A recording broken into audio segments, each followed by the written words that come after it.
एक ही चीज पर न जाने कितनी बार टैक्स भरते हैं। जैसे कि जब आप पैसा कमाते हैं तो इनकम टैक्स भरते हैं, उस इनकम से आप गाड़ी खरीदते हैं तो गाड़ी खरीदने पर जीएसटी देते हैं, जब गाड़ी खरीदते हैं तो रोड टैक्स भी सरकार आपसे वसूलती है, फिर रोड डेवलपमेंट सेस भी आपसे लेती है, अब आप मोटर इंश्योरेंस भी कराएंगे गाड़ी का तो उस पर भी जीएसटी लेती है, और उसके बाद आप जब पेट्रोल या डीजल भरवाएंगे उस पर भी सेस और वैट लेती है, और अंत में जब आप अपनी गाड़ी को सड़क पर चलाएंगे तो टोल टैक्स के नाम पर जनता से पैसा वसूलती है। इतने सारे टैक्सेशन ओवरलोड कर हम इस देश के आम आदमी का खून चूस रहे हैं सर। इस देश में इन्फ्लेशन पर भी जीएसटी लग रहा है। वो कैसे लग रहा है? एक प्रोडक्ट जो 100 रुपए का बिकता था उस पर 18% जीएसटी हुआ करता था, आज वो वस्तु महंगी हो गई, 100 से 150 रुपए की बिकने लगी, अब 18% 150 रुपए पे लगने लगा, यानी कि 50 रुपए की जो महंगाई है उस पर भी सरकार जीएसटी लेने लग गई है, which is GST on inflation. में जिन लोगों को अर्थशास्त्र के बारे में जानकारी नहीं है उनकी राय पे अगर बजट बनाएंगे तो इसी प्रकार के फ्लिप फ्लॉप्स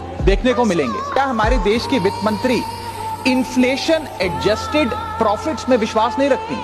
क्या उन्हें इन्फ्लेशन का ज्ञान नहीं है? क्या वो जानती नहीं कि इस देश में महंगाई एक प्लेग की तरह फैलती जा रही है? सरकार का एक सूत्री मिशन है टैक्स, सरकार का कमीशन है टैक्स।